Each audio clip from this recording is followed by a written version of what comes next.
প্রথমবার আমি বাসায় ড্রাগন রাইসটা রান্না করেছিলাম।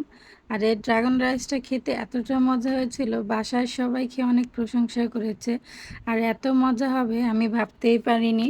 আর এই ড্রাগন রাইসটা রান্না করার জন্য আমি চুলায় একটা পাতিল বসিয়ে পানি দিয়েছি। পানিটা যখন গরম হয়ে এসেছে তখন আমি এখানে একটা ড্রাগন ফলের খোসা দিয়ে দিয়েছি। আর খোসা দেওয়ার পরে বেশ কিছুক্ষণ জাল করে নিব, যতক্ষণ না এভাবে কালার না আসবে। এভাবে 10 মিনিটের মতো জাল করে নেওয়ার পরে কালার চলে এসেছে। আর এদিকে আমি হাফ কেজি পোলার চাল ধুয়ে পরিষ্কার করে রেখেছিলাম, সেই চালটা দিয়ে দিব।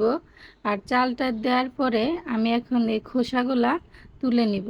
আমার এই সহজ রেসিপিটা দেখে আপনারা খুব সহজে বাসায় বানিয়ে খেতে পারবেন। এই ড্রাগন রাইসটা খেতেও যেমন মজা আর দেখতেও অনেক সুন্দর হয় কালারটা। এখন আমি দিয়ে দিব হাফ চা চামচ লবণ আর দিয়ে দিব 1 টেবিল চামচ তেল। দিয়ে আমি চালটা 50% সেদ্ধ করে নিব। 50%-এর একটু বেশি সেদ্ধ করে নিব। এখনই চালে কালার চলে আসছে। 5 মিনিট পর্যন্ত সেদ্ধ করার পরে চালটা সেদ্ধ হয়ে গেছে আর কি সুন্দর কালার চলে এসেছে, দেখতে পাচ্ছেন। রাইস সেদ্ধ হয়ে গেছে। এখন আমি একটা ঝালিতে ঢেলে ঠান্ডা হওয়ার জন্য রেখে দিব।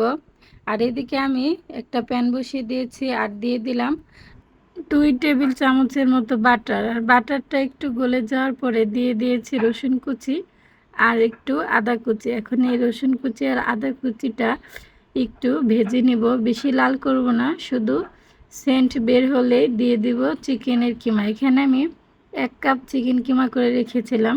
এই চিকেন কিমাটা দেওয়ার পরে আমি নেড়ে চেড়ে কিছুক্ষণ রান্না করে নিব। আর দিয়ে দিব হাফ চা চামচের মতো লবণ। এখানে পানি অ্যাড করতে হবে না, চিকেন থেকে যে পানিটা উঠবে তাতে পুরো চিকেনটা সেদ্ধ হয়ে যাবে। চিকেনটা সেদ্ধ হয়ে যাওয়ার পর এক সাইড করে নিয়েছি। এখন আমি একটা ডিম দিয়ে দিব। ডিমটা আমি নেড়ে চেড়ে ভেজে নিব।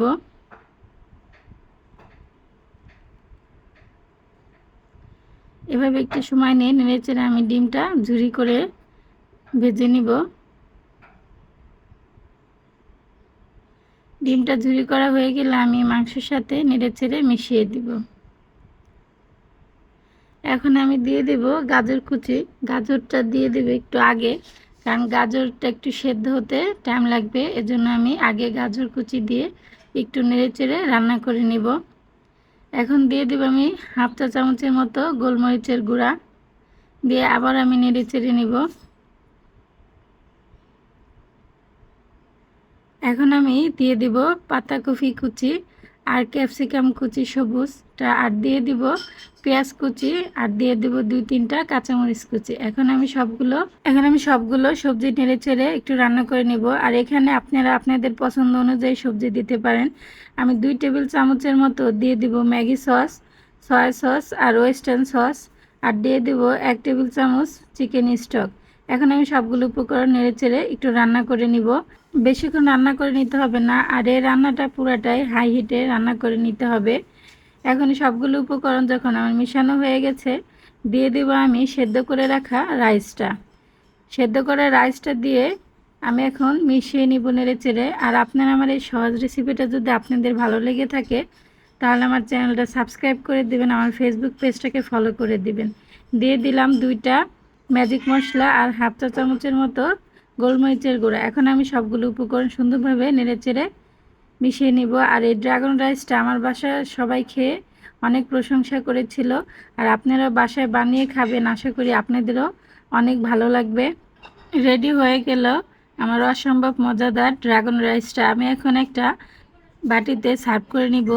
মাশাআল্লাহ, দেখতেও কালারটা যেমন সুন্দর হয়েছিল, খেতেও অসম্ভব মজা হয়েছিল। আজকের মতো এখানে আবার আসবো নতুন কোনো রেসিপি নিয়ে। আর এতক্ষণ আমার সাথে ভিডিওটা দেখার জন্য সবাইকে অসংখ্য ধন্যবাদ।